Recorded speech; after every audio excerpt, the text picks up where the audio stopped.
I'm 29F, and my entire life, I've been the afterthought in my own family. My mom, Linda, 55F, made it very clear that my younger sister, Brianna, 26F, was the golden child, while I was just there. If Brianna so much as sneezed, my mom acted like she'd cured cancer. Meanwhile, I could get straight A's, win awards, or work my ass off, and it wouldn't even register. Growing up, everything revolved around Brianna. She got the newest clothes, the best birthday parties, the biggest Christmas gifts. If she wanted something, she got it. If I wanted something, I was being selfish. It wasn't just about money either. If I needed help with homework, I was too independent and should figure it out myself. But if Brianna needed help, Linda would drop everything and practically do the assignment for her. By the time I was a teenager, I understood the pattern. Brianna got to be the princess, and I got to be the worker. I got a part-time job at 16, hoping to save money for college and a little freedom. Big mistake. Linda made me hand over my paychecks, saying it was for household expenses. Funny how those expenses included Brianna's brand new phone and designer bags. But if I asked for anything, suddenly we were struggling. If I complained, I was ungrateful. If I questioned anything, I was disrespectful. If I refused to give her my paycheck, I was selfish and didn't care about family. Linda had this way of twisting things, so I always felt like the bad guy, even when I knew I wasn't. And if I ever pushed back too hard, she'd make a big dramatic scene, crying in front of relatives about how I was breaking her heart. The worst part? People believed her. By 18, I knew I had to get out. I threw everything into my studies and got a scholarship that covered tuition, housing, and meals. When I told Linda, she flipped, said I was abandoning her, that I was acting like she was a bad mother. That was the last conversation we had before I left for college. After that, she barely spoke to me, at least not directly, but she still found ways to keep tabs on me. I later learned that she manipulated extended family into giving her updates, often framing it as motherly concern. That's how she found out about my engagement before I even had a chance to announce it myself. Meanwhile, Brianna never left home. She had no reason to. Linda paid for everything. Her car, her bills, her shopping sprees, mostly by maxing out credit cards, borrowing from relatives, and guilt-tripping my grandparents into covering Brianna's expenses. She had never been financially responsible, always relying on others to keep up appearances. She was living the life of a spoiled child well into adulthood, while I was out there working my ass off just to build a life of my own. For years, I kept my distance. I didn't go home for holidays. I didn't engage in family drama. I built a career, made my own money, and met my fiancé, Jake 30M. And for a while, I thought I was free. Then I got engaged. The moment the news got out, Linda suddenly decided to play the loving mother again. At first, it was just small things, asking about wedding plans, acting interested in my life. But it didn't take long before the demands started rolling in. Brianna, of course, was to be my maid of honor. Not a request, a demand. Linda would handle the guest list, the venue, and the catering, because mothers plan weddings. And I, apparently, would be footing the bill for everything, including Brianna's designer dress and a thank you gift for Linda. I shut that down immediately. No, Brianna would not be my maid of honor. No, Linda would not be running my wedding. And no, I was not paying for their extravagant requests. Linda lost it. She screamed about how I was being heartless, about how family comes first, about how she had sacrificed everything for me. Brianna, ever the victim, started crying about how I was excluding her and ruining our bond. Relatives started calling, telling me to reconsider, that Linda had always done her best. The final straw was when Linda showed up at my workplace, making a scene in the parking lot, wailing about how I was betraying my family. Security had to ask her to leave. That's when it finally clicked. They didn't love me. They never had. I was just a source of control, a pawn to be manipulated.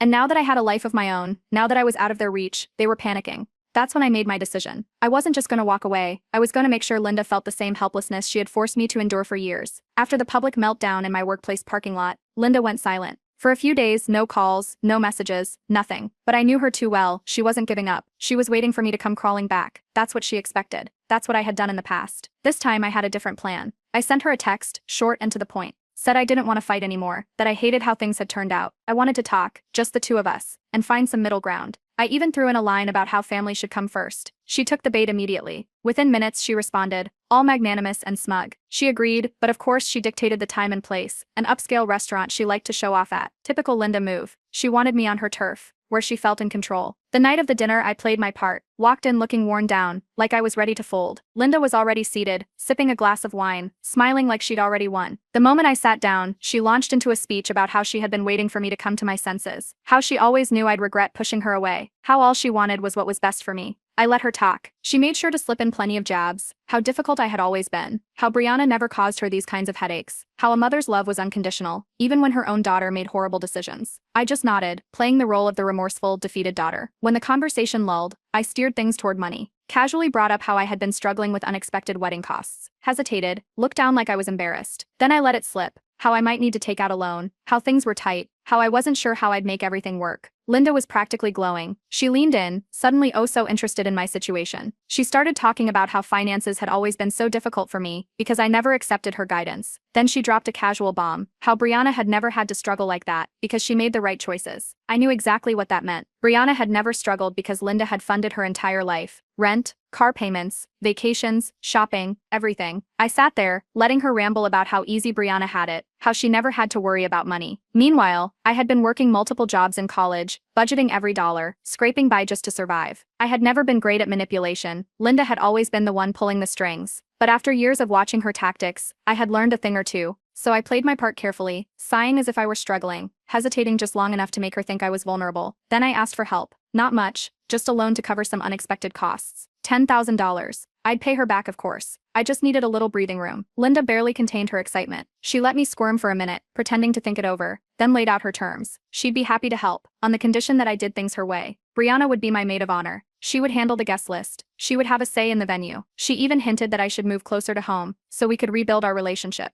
I hesitated, looked trapped. Looked like I had no choice but to agree. Linda left that dinner convinced she had won. For the next week I let her believe it. I went silent, made her think I was struggling, that I was waiting for her help. Then just when she was likely feeling her most powerful, I sent a message, full of gratitude, thanking her for being such a supportive mother, saying I didn't know what I would do without her. That was all she needed. She started checking in constantly, sending reminders of what I owed her now that she was helping me, dropping hints about how this was a turning point for us. She thought she had me back under her thumb. Then I started pulling away. I took longer to respond, sent vague messages, didn't acknowledge her demands. When she called, I let it go to voicemail. It didn't take long for her patience to crack. The texts started getting more aggressive. First the guilt tripping, how I was disrespecting her generosity. Then the anger demanding I respond immediately. Finally the threats, how she would have to reconsider helping me if I didn't start showing some appreciation. Then I sent the final message. I never took anything from you, Mom. I just wanted you to feel what it's like to believe you have something, only to realize you never did. Her response was immediate. First the outrage, furious calls and angry texts, demanding to know how I could betray her. Then the victim act, long-winded messages about how she had only ever tried to be a good mother. And finally the threats, veiled warnings that I would regret treating her this way. It was a cycle I knew all too well. I didn't respond. For the first time in her life, Linda wasn't in control, and she knew it. The moment Linda read my final message, her reaction was immediate. First the calls, back to back, never ending. My phone vibrated non-stop, her name flashing across the screen in all caps. Then the voicemails, furious at first, demanding an explanation, accusing me of being ungrateful. When I didn't respond, they turned desperate, rambling about family, about how she had sacrificed everything for me. Then back to rage, threatening that I would regret treating her like this. I ignored every single one. When she realized I wasn't going to pick up, the texts started. Long paragraphs filled with emotional blackmail, then one-liners trying to bait me.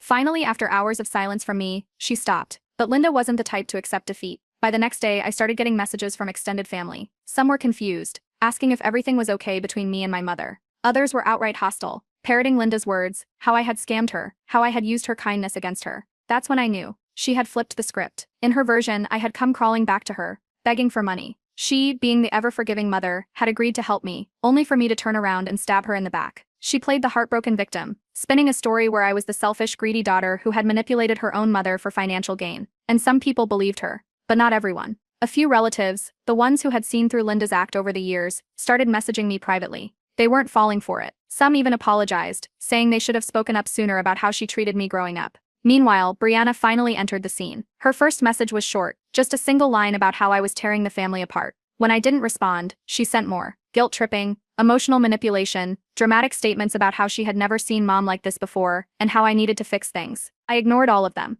That's when Linda took things up a notch. Since she couldn't get to me directly, she started targeting my wedding. She made calls, sent messages to distant relatives, and tried to convince them to boycott the event. She told them I was trying to erase my family, that I had abandoned my mother for a man, that I was turning my back on where I came from. It didn't work the way she expected. Some of the older relatives took her side, but most people either stayed neutral or flat out ignored her. Some even started distancing themselves entirely, tired of her dramatics, tired of her games. Then, for the first time, Brianna started to panic. Without me there to absorb Linda's wrath, she was taking the full force of it. At first, she tried turning to some of our more distant relatives for help. But even the ones who had sided with Linda in the past were hesitant to bankroll her lifestyle. She had no choice but to finally start fending for herself. I started hearing through relatives that Linda was putting pressure on her, pushing her to do more, to be more involved, to start taking on responsibilities that had never been expected of her before. Brianna, who had spent her whole life being coddled, was now dealing with the version of Linda I had known growing up. Meanwhile, I was making other plans. Jake and I decided to keep the wedding location a secret, telling only a select group of trusted friends and family. But even then, someone must have slipped, either by accident or under pressure, because Linda and Brianna somehow found out and showed up uninvited. To prevent any last-minute sabotage, we arranged for security at the venue. And then, I set one final rule. Anyone who tried to involve Linda or Brianna in the wedding would be uninvited. That was the last straw. The moment Linda realized she was being completely cut out, she lost it. She had spent weeks trying to force her way back in, controlling the narrative, pulling every trick she knew. And none of it worked. She wasn't just being ignored, she was being erased from the biggest event of my life. The final meltdown was inevitable. When she found out, she called every relative she could think of, ranting and raving about my disrespect. She showed up at my aunt's house, sobbing about how I had abandoned her. She posted passive-aggressive messages online, painting herself as the wounded mother with an ungrateful child. And I ignored it all. Then I blocked her number, blocked Brianna, blocked every flying monkey who had tried to guilt me into going back. Before I did, I sent one last message. For years you made me feel powerless. I hope you understand what that feels like now. And with that, she was gone. No more late-night anxiety. No more waiting for the next fight. No more wondering when she would find another way to sink her claws into my life. For the first time ever, I was truly free. Getting blocked was not something Linda could handle. She had spent her whole life pulling the strings, making people dance to her tune. So when I finally cut her off, she did what she always did. She escalated. A week after the last message, she showed up at my workplace. I only found out when a coworker rushed over, wide-eyed, whispering that some woman was making a scene in the lobby. By the time I got there, security was already involved. Linda was in full meltdown mode, crying, screaming about how I had been brainwashed by Jake, about how she was my mother and had a right to see me. People were staring. My boss, clearly uncomfortable, stood off to the side while security repeatedly told her to leave. Linda refused. She kept going, her voice shrill, calling me ungrateful, accusing me of throwing my family away for a man. It wasn't until security physically walked her out that she finally stopped. Even then, she stood outside the glass doors for a while, pacing, glaring inside like she expected me to chase after her. I didn't. That night, a new problem appeared. A group chat. Linda and Brianna had created one, adding me without my consent. The messages were instant, walls of text, Linda alternating between rage and forced sweetness. One message blaming me for ruining the family, the next acting like she was worried and just wanted to talk. Brianna chiming in, claiming I was being cruel, that I was hurting mom, that this had gone too far. Then the flying monkeys joined in. A few relatives, feeding off the drama, started guilt-tripping me. They repeated Linda's words, that she was in a crisis, that she was devastated and needed her daughter back. Some implied I was being cold-hearted, others just demanded I respond. I didn't argue. I didn't explain. I sent one message. She mistreated me for years. If she's struggling now, that's on her. Then I left the group and blocked the number. Brianna, though, wasn't done. A few hours later, another message came, this time from her personal number. She wasn't playing the golden child anymore. She wasn't smug, wasn't condescending. Now she was begging. She couldn't handle mom alone. She was exhausted. I replied once. You were fine benefiting from my suffering. Now you get to deal with her. No more messages came. At this point, I knew Linda wasn't done. She had one last move. Jake and I finalized our wedding security. Only trusted guests got the details. His family, unlike mine, stood by me without question. And for the first time I felt something new. Happiness, without guilt. The wedding was set. The venue was booked. The guest list finalized and security measures locked in. To prevent any last-minute sabotage, Jake and I kept the location a secret until the day of the ceremony. Only the most trusted guests got the address, and anyone who so much as hinted at giving Linda or Brianna information was immediately uninvited. That didn't stop Linda from trying. Even though she was blocked, word got back that she had been making calls, reaching out to distant relatives, offering bribes for information.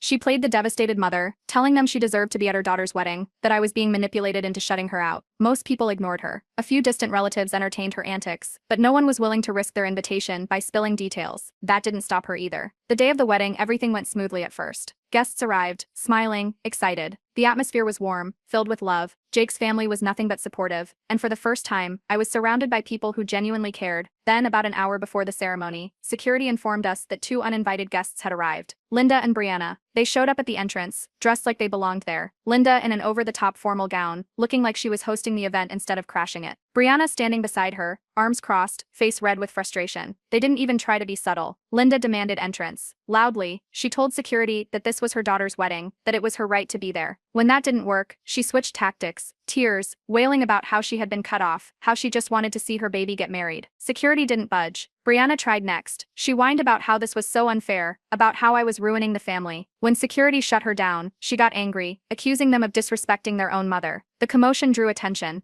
Guests started gathering near the entrance, murmuring, watching as the scene unfolded. That's when Linda snapped. She went off, yelling about how Jake was controlling me, how I had been brainwashed into hating my family. She ranted about how she had given me everything, and how this was how I repaid her. Then, in a final desperate move, she screamed that she was my real family, and that the wedding wasn't even legitimate without her there. By now, venue staff had enough. The police were called. When Linda and Brianna realized they weren't getting in, they tried to save face. They acted indignant, as if they had been wronged, like this was their event being ruined. But with a crowd watching and cameras recording, there was nowhere to hide. When the cops arrived, they were given two choices: leave willingly or be removed. They left, humiliated, and just like that, they were gone. Inside, I barely thought about them. The ceremony went perfectly. I walked down the aisle without a trace of the family that had spent years trying to control me. I danced, laughed, celebrated. For the first time in my life, I felt nothing but pure happiness. Later, I found out a relative had secretly recorded Linda's meltdown. The video made its way through the family. The video circulated among relatives, and while some people still made excuses for her,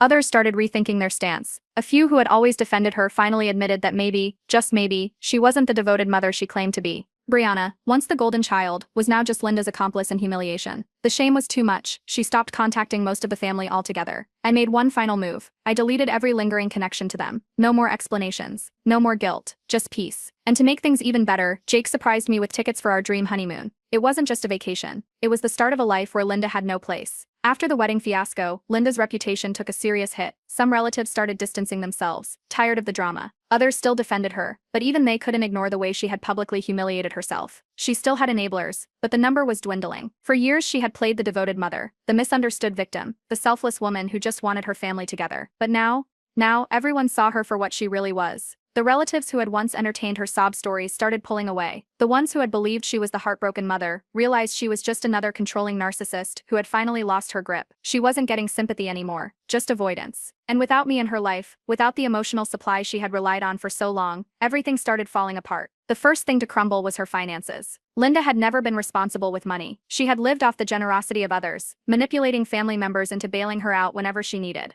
And when that wasn't enough, she had relied on me, through guilt, through force, through stolen paychecks when I was a teenager. But now, I was gone. And so was her access to my money. Her reckless spending caught up to her. The bills piled up, the credit cards maxed out. She was drowning in debt, and this time there was no one to save her. Then came Brianna's wake-up call. She had spent her whole life being taken care of. She had never worked, never had to struggle, never had to worry about money. Linda had always handled it. Except now, Linda had nothing left to give. Brianna was suddenly expected to contribute, to help with bills, to find a job, to pull her weight, and she couldn't do it. She had no work experience, no real skills, no idea how to function in the real world. The reality hit her hard. For the first time, Brianna realized that Linda couldn't fix things, that the safety net she had always relied on was gone. She wasn't the adored golden child anymore, just another problem Linda couldn't afford. And then, as expected, Linda made her final move. She reached out one last time. The message was full of forced sweetness, empty apologies, carefully chosen words designed to manipulate. She missed me, she was so sorry, she needed me, we were family. I sent one response: you never needed me, you needed control, now you have nothing. Then I blocked her. With no enablers left, Brianna's downward spiral was inevitable.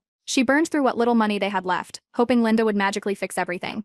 When that didn't happen, she panicked. She was forced to move out. No luxury apartment, no financial support, just a shared place with roommates. Just another struggling adult. Meanwhile, I thrived. I built a life of my own. A career, a marriage, a future without them. One day I heard from a distant relative that Linda's house, the one that had once been her kingdom, the place where she had controlled everything, was now empty. No allies, no power, just bitter resentment. A few weeks later, I got my wedding album. I flipped through the photos, smiling at the memories, at the love, at the people who actually cared. And then I realized, there wasn't a single trace of Linda or Brianna, not a single reminder of their existence. It was a perfect metaphor for my new life. Maybe Linda finally understood what it felt like to be powerless. Maybe she never would. Either way, it wasn't my problem anymore. After the wedding and the humiliating video, Linda's life fell apart fast. With no one left to manipulate, her savings gone, and relatives tired of her drama, her world became very small, very quickly. First, people stopped answering her calls. Then, they stopped visiting. Neighbors noticed that fewer people came by her house, and the place started looking neglected. Unkempt lawn, empty driveway, no more decorations for holidays. It was clear to everyone she had lost control of everything around her. Meanwhile, Brianna struggled to adapt to reality. She had finally gotten a low-paying job at a coffee shop.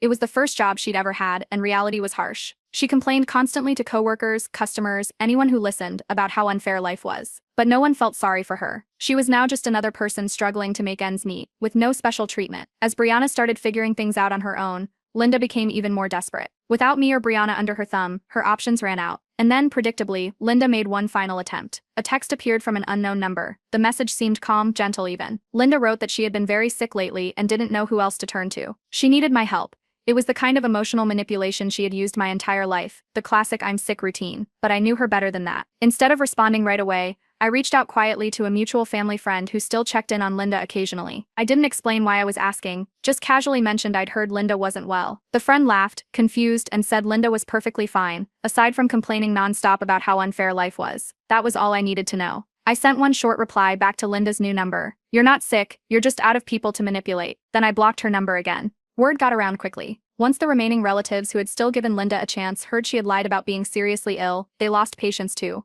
The few who had believed her latest stories stopped answering her calls completely. Linda, who had always thrived on being the center of attention, was now completely alone. Without relatives to exploit, Linda's last target was Brianna. One afternoon, Brianna got a call at work. Linda was frantic, demanding money for bills, insisting Brianna owed her for years of sacrifice. For the first time ever, Brianna finally stood up for herself and said no.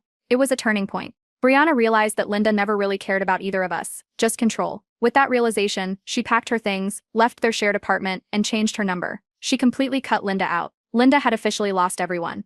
About a week later, Linda made her absolute last move. One evening, I was cooking dinner when the doorbell rang. When I opened the door, Linda stood there looking exhausted, desperate, and smaller than I'd ever seen her. She began talking immediately, trying to explain herself. But I could hear the cracks in her voice. This wasn't the confident, manipulative woman I had known all my life. She was desperate. She knew she had run out of options. She spoke quickly, promising she'd changed, insisting she needed me, and that I needed her too. I didn't interrupt. I didn't argue.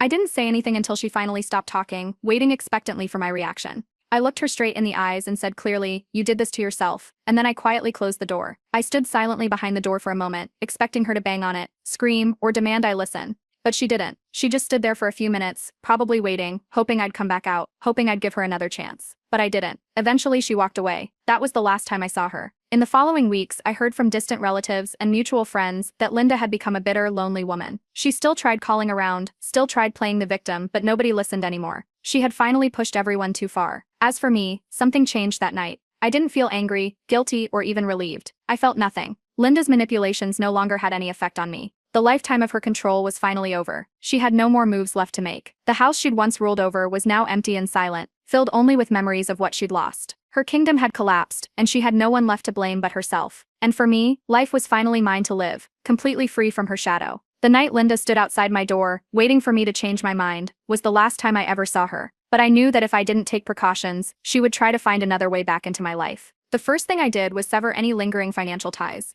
I combed through old paperwork, checking for any accounts where Linda might still be listed. I made sure she had no access to anything, no forgotten emergency contacts, no shared details from years ago. Every loose end was cut. Then I made a promise to myself. If I ever had children, Linda would never meet them. The cycle of emotional abuse would end with me. There would be no second chances, no sudden reunions. She had lost that right forever. Jake, ever the steady force in my life, suggested we take it a step further. He brought up the idea of a restraining order, pointing out that Linda had already crossed several boundaries, showing up at my workplace, trying to crash the wedding, and harassing me through family members. We agreed that if she attempted anything else, I'd take legal action immediately. It was a precaution, just in case she ever decided to show up unannounced again. I met with a lawyer, explained everything, the manipulation, the stalking, the unwanted appearances at my work and wedding. The lawyer agreed that if Linda ever escalated again, a restraining order could be filed quickly. For now, I kept records of everything. Jake never once questioned my decision to cut her off. He didn't push for me to reconcile, didn't tell me to just move on in a way that dismissed everything I'd been through. He reminded me that I wasn't cruel, I was just protecting my peace. Months passed. At first, Brianna stayed quiet, but over time, as Linda's demands piled up, she started to realize just how much of my life had been spent catering to our mother's whims. It wasn't until months later that she finally reached out,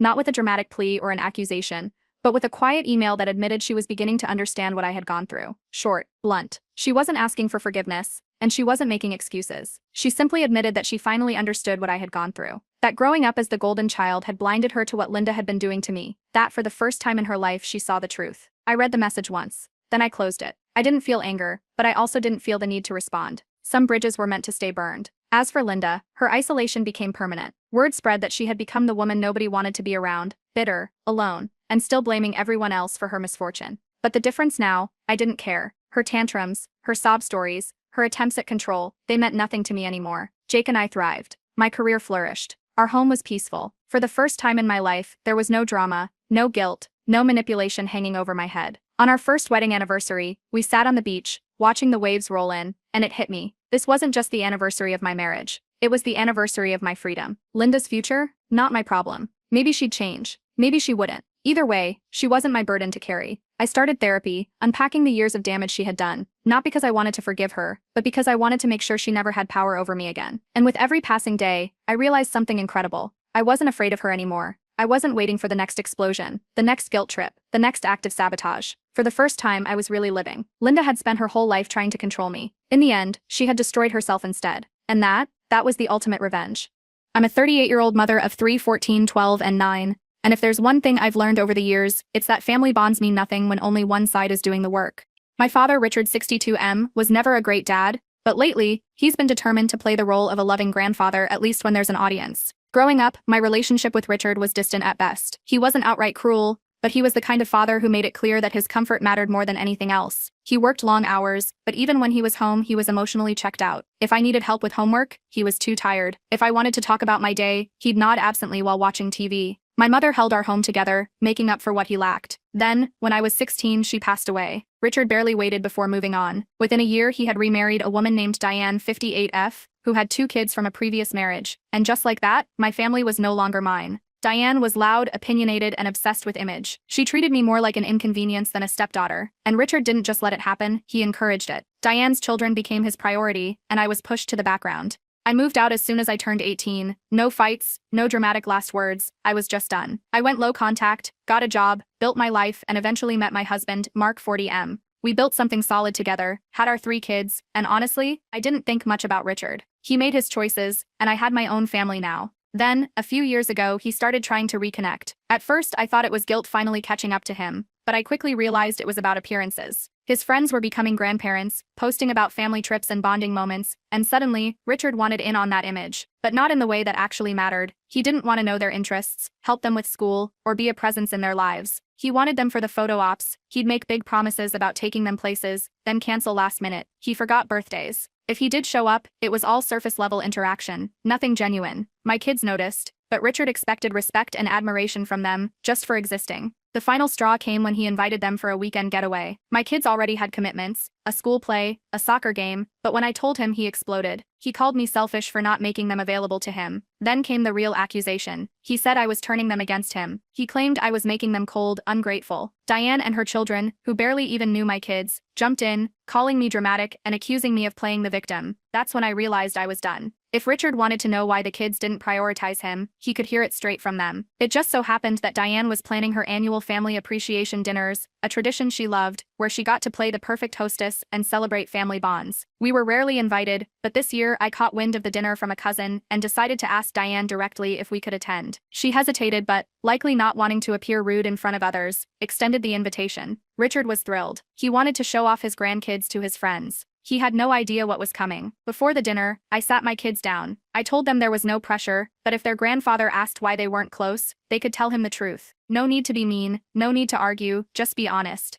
They agreed. I wasn't going to make my father look bad. He was going to do that all by himself. Walking into Diane's house for the family appreciation dinner felt like stepping onto a stage where the script had already been written, except I wasn't playing the role they wanted. The dining room was perfectly set, the lighting just right for Diane's inevitable photo op, and the table was packed with extended family, old friends of Richard's, and of course, Diane's 2 adult children, who were treated like royalty. Richard sat at the head of the table, looking smug, already basking in the attention of the guests.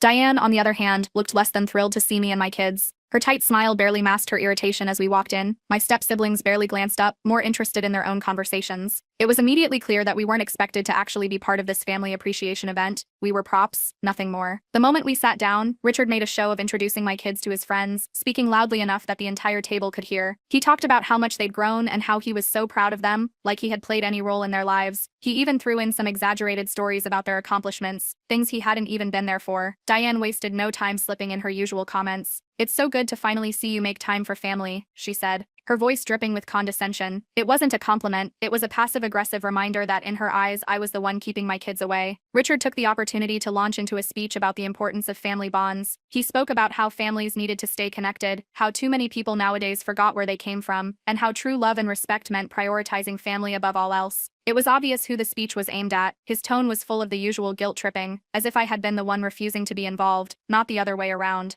Then he turned his attention to my kids, asking them pointed questions designed to lead them into agreeing with him. He asked how much they enjoyed visiting him, what their favorite thing about Grandpa was, how excited they were to spend more time together. It was my 14-year-old son who spoke first. "We don't visit because you don't make an effort," he said, matter-of-factly. "You cancel plans and don't even know what sports we play." The table went silent. Richard blinked a few times, like he hadn't expected a real answer. He laughed awkwardly and tried to brush it off, but my 12-year-old daughter followed up. "You forgot my birthday 3 years in a row. You only text when you want a picture for Facebook." Diane stiffened. Richard's expression darkened, but he still tried to play it off. "Oh, come on now. That's not true." But my kids weren't done. My 9-year-old, who had been quietly listening, spoke up. "Mom doesn't talk bad about you," he mumbled, picking at his napkin. "But we kinda just see it ourselves." That was the moment everything shifted. The forced smiles around the table vanished. The conversation died completely. Some guests exchanged uncomfortable glances. Diane, who had been waiting for me to step in, turned her glare directly at me, as if this was all part of some scheme I had orchestrated. Richard's face turned red, but instead of taking in what had just been said, he went on the defensive. He turned his attention to me, accusing me of raising them to be ungrateful. I stayed calm. "I don't tell them anything," I said. "They're just telling you how they feel." Diane, realizing this was turning into a disaster, jumped in to smooth things over. "Well, maybe we all need to work harder at staying connected," she said, forcing a smile. My kids just shrugged. They weren't angry. They weren't emotional. They were simply telling the truth. Richard sulked for the rest of the meal. He barely spoke, avoiding eye contact with the kids. The rest of the guests awkwardly changed the subject, pretending like nothing had happened, but the tension never really left the room. The perfect family dinner had crumbled, and there was no way to undo it. When it was time to leave, Richard didn't even say goodbye. The morning after the dinner, my phone buzzed nonstop. I didn't need to check it to know who it was. Diane was the first to strike. A long, angry text filled my screen, paragraphs upon paragraphs about how I had allowed my kids to humiliate Richard in front of his friends. She went on about how disrespectful they had been, how I was clearly raising them with no sense of family, and how she and Richard had opened their home only to be met with rudeness. The usual guilt-tripping, except now she was furious because the illusion of a perfect family had shattered in front of an audience.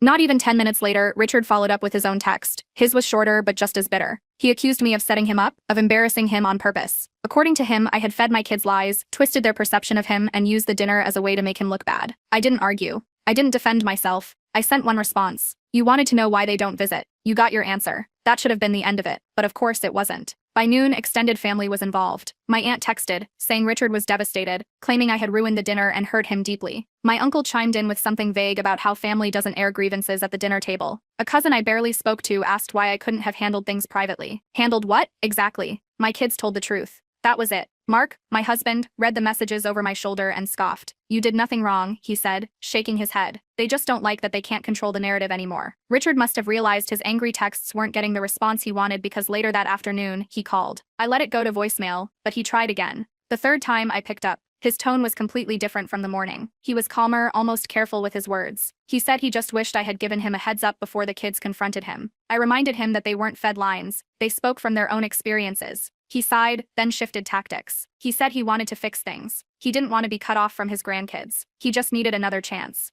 I told him the truth. He'd had 14 years to be a real grandparent. The kids didn't owe him anything. Relationships weren't built on last-minute grand gestures or social media performances. They were built through showing up. He didn't like that answer. He demanded to know what I expected him to do. I told him, if you want a relationship, you have to show up, not just when it's convenient. There was a long pause. Then, without acknowledging anything I had said, he muttered, "I just don't understand why you're being so difficult about this." I hung up. That evening, Diane sent another text, just as passive-aggressive as the first. She claimed I was breaking the family apart and that I needed to apologize. I screenshotted it, sent it back with one response. "No, this is on him." Richard was still sulking online. He hadn't posted anything outright attacking me, but his Facebook was suddenly filled with vague posts about how sad it is when children turn on their parents and how some people forget who raised them. Diane, of course, commented under every post with things like heartbreaking and some people just don't appreciate what they have. It was predictable. My 14-year-old scrolled through the posts that night and shook his head. He just doesn't get it. My younger kids weren't surprised either. If anything, they just seemed relieved. They didn't have to keep pretending anymore. For the first time in a long time, I wasn't carrying the weight of making my father feel better at my or my kids' expense, and I wasn't about to start again. A few days after the dinner, just when I thought the dust had settled,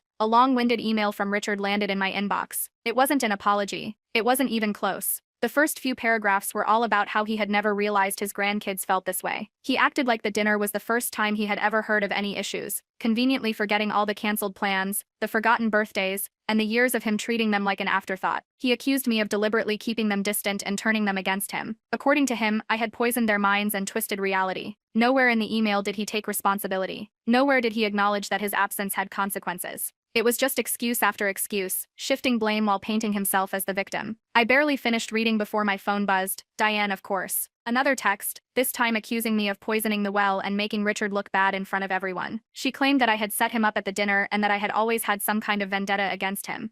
I showed Mark both the email and the text. He read them over once, then laughed. They really think you orchestrated this? Apparently, Richard and Diane believed I had spent years crafting some grand scheme to embarrass them, rather than considering the simple truth that their own actions had led to this moment. Then, extended family started weighing in. An aunt texted, saying Richard was deeply hurt and that I should at least try to make amends for the sake of keeping the family together. Another relative suggested I should put the past behind me and be the bigger person. A cousin I rarely spoke to chimed in, saying, your dad just wants a second chance. One of my other cousins, however, the one who had always been at odds with Richard, called me directly. He pulled this exact same thing with my mom years ago, she said. She called him out for how he treated her growing up, and he played dumb, acted like she was imagining it. Then he got the whole family to guilt trip her. Same script, different year. It was just confirmation of what I already knew. This wasn't about fixing things. This was about control. Then Richard called. I debated ignoring it, but curiosity won out. I answered. He didn't acknowledge the email. He didn't ask how the kids were doing. He jumped straight into how he just didn't understand why I was doing this to him. He kept circling back to the idea that I was turning his grandkids against him. I kept my response simple. I didn't. They told you how they feel, and instead of listening, you're making this about yourself. He went quiet for a second, then switched tactics. He brought up my mother. She would be heartbroken to see the family like this, he said. That was the moment I saw red. My mother was the only real parent I ever had. She was the one who raised me, cared for me, and showed me what love was. Richard had moved on from her, like she was just an old chapter in his life. Now he wanted to use her as leverage. Mom would be heartbroken, I said, but not because of me. Because you didn't care enough to step up. Silence. Then, instead of reflecting on what I said, he dismissed it. He accused me of being too emotional, of hanging on to the past, of being unwilling to move forward. That was it. I was done. This conversation is over until you're ready to take responsibility, I said. Then I blocked him, blocked Diane, blocked the flying monkeys, stirring the pot. No more excuses, no more guilt, no more playing into his version of reality.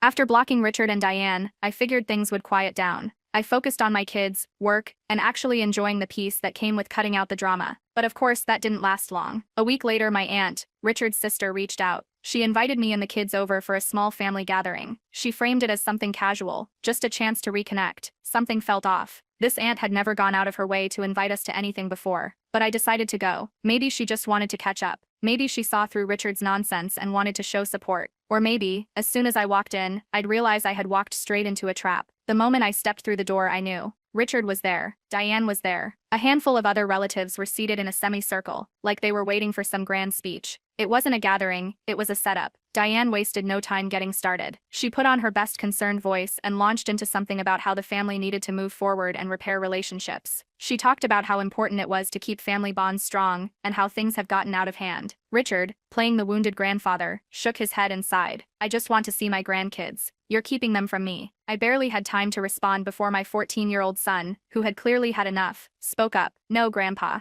You don't make time for us. The air in the room shifted immediately. Richard tried to brush it off, acting confused, but my 12-year-old daughter followed up. Why do we have to be the ones to fix things when you don't even try? Silence. Richard looked around, as if expecting someone to step in and back him up, but no one did. Diane, realizing the plan was falling apart, jumped in, trying to shift the blame. Your mom has made you think this way. That's when my 9-year-old, who had been quietly observing the whole thing, dropped the final blow. Mom didn't make us think anything. We just see what you do. It was like a switch flipped. Richard's face turned red, his posture stiffened. For a brief second, it looked like he might actually admit fault. That maybe, just maybe, he'd finally get it. But then he doubled down. You're being disrespectful, he snapped. In my day, kids didn't talk back like this, and that was all I needed to hear. I stood up, looked directly at him, and said, you just proved why they don't want to be around you. Then I took my kids and walked out. As we stepped outside, my 14-year-old muttered under his breath. That was embarrassing for him. And honestly, he wasn't wrong. After the disaster of the so-called family intervention, I figured Richard would finally take the hint and back off. He had heard the truth straight from my kids, had his little show ruined, and had nothing left to argue.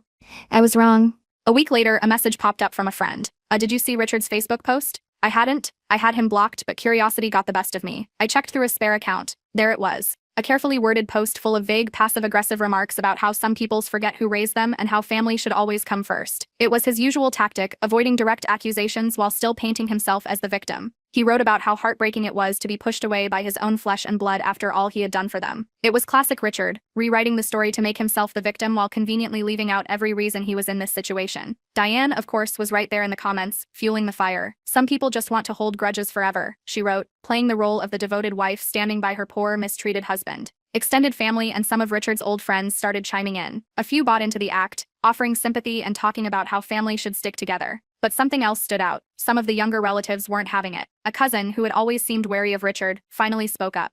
"This is funny, considering you forgot my birthday for 10 years straight." Another, who had quietly distanced himself from Richard years ago, chimed in. "You only care about family when there's an audience." Their frustration had clearly been building for a while. Another commented, "You only care about family when there's an audience. Where was this energy when you missed all our graduations?" I debated ignoring it. I wasn't about to engage in whatever pity campaign he was running. But then my 14-year-old son saw the post and asked, "Can I respond?" "I kinda want to." I told him it was up to him. He typed one simple comment. "Grandpa, you don't even know our birthdays. Maybe fix that before calling us ungrateful." That was the moment everything exploded. The comment section blew up. Some people tried to defend Richard, but more and more people started calling him out. Screenshots of his post spread in family group chats, and soon it wasn't just my kids who were pushing back, it was cousins, younger relatives, and even a few extended family members who had been on the fence. Richard tried to do damage control, replying with things like, "That's not true, I love all my grandkids." But every time he said something, someone else brought up another forgotten birthday, a broken promise, or a time he just didn't show up. And then he panicked. He deleted the entire post, but it was too late. Screenshots had already spread. Some of his own friends reached out to me privately, apologizing. "I didn't know it was like this," one wrote. Another admitted they had assumed I was just being distant, but now they realized Richard had been feeding them half-truths. Diane naturally lost it. She sent another long, angry message accusing me of humiliating Richard publicly. I sent back a single reply. "No, he humiliated himself. My kids just told the truth." And that was it. From that moment on, Richard's supporters started shrinking. Even some of his oldest friends quietly stopped engaging with him.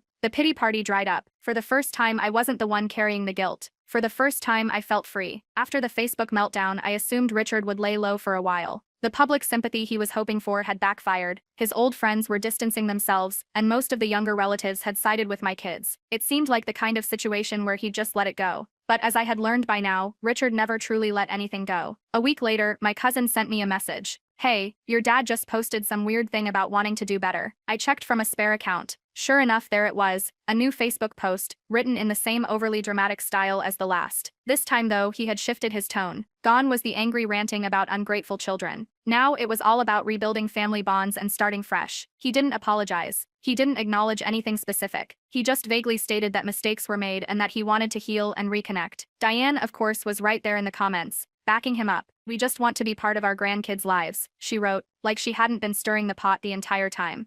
The reactions were mixed. Some older relatives were eating it up, responding with, "So glad to hear this. Family is everything." But others weren't so quick to buy into the act. One of my cousins replied, "An apology would be a good start." Another added, "You can't just post about healing and expect everything to be fine." Then, a few hours later, I got a text. "Let's put this behind us. I'd love to take the kids out for ice cream." It was so predictable that I almost laughed. No direct apology, no real acknowledgement of what had happened. Just an attempt to sweep it under the rug with a public post and a generic offer to do something nice with the kids. But something was off. He hadn't reached out to my kids personally. He hadn't asked them what they wanted. He hadn't even asked if they were comfortable seeing him again. He just assumed I'd jump at the chance to make everything look normal. I called my kids over and told them about the message. The 14-year-old raised an eyebrow. "That's random." The 12-year-old frowned. "I don't trust him." The 9-year-old shrugged. "Does he even know what kind of ice cream we like?" That told me everything I needed to know. I decided to test him. I replied, "Sure, but let's meet at their soccer game this weekend so you can support them first." And just like that, his entire tone shifted. He responded almost immediately. I was thinking something more one-on-one. Of course he was. I pushed again. "If you want to be involved, show up for them." No response. No showing up. Nothing. 3 days later, my 12-year-old checked Richard's Facebook and found a new post. "Some people don't want to move forward. I tried, but you can't reason with bitterness." That was it. That was the moment my kids fully saw the truth. Richard didn't actually want to make amends. He just wanted to control the narrative. A month passed with no contact. For the first time in years, there were no texts, no guilt-tripping messages, no sudden attempts at damage control. Richard had finally gone quiet. Life moved forward. The kids were thriving, and without the constant weight of family drama, everything felt lighter. Then, just when I thought it was truly over, Richard tried one last desperate move. It started with Diane. Out of nowhere, she sent a long, dramatic email. The subject line alone was enough to roll my eyes. "You've ruined Richard's last chance to be a grandfather." Inside, it was nothing but guilt-tripping. Richard was heartbroken. He was devastated. He might not have many years left, and I was robbing him of precious time with his grandchildren. She accused me of being cold, unforgiving, cruel, all the usual things she said whenever she wasn't getting her way. I considered ignoring it. I really did. But instead, I sent back one question. Then why didn't he show up to the soccer game? Silence. No response. And that told me everything. Then, a day later, Richard himself called. He left a voicemail, his voice full of self-pity. "You're really going to keep my grandkids from me over a few misunderstandings?" I didn't respond. I didn't even listen to the rest of it. I deleted it. A week later, I got a message from a relative. Apparently, Richard and Diane were complaining to anyone who would listen about how no one visits them anymore. The best part? Even Diane's own kids had started pulling away. I later heard from a cousin that there had been growing tension for years. She had always favored one over the others, and it had finally reached a breaking point. The golden children weren't golden anymore. Without me or my kids, and now with even Diane's stepchildren distancing themselves, Richard was left with no one. Then came the real kicker. The next family appreciation dinner, the one Diane loved so much, where she got to play the role of the perfect matriarch. Almost no one showed up. A handful of relatives came out of obligation, but the crowd was nothing like before. The illusion of their perfect family had cracked beyond repair. And then the final attempt. A few weeks later, Richard sent a birthday card to my 9-year-old. No handwritten note, no personal message, just a generic happy birthday. "Grandpa loves you." My 9-year-old opened it, stared at it for a few seconds, and then asked, "Why is Grandpa acting like we're close?" And that was when I knew. They didn't feel hurt anymore. They just didn't care. I blocked Richard permanently. No more second chances. No more guilt. For the first time in my entire life, I was completely free from my father's manipulations. And it felt incredible.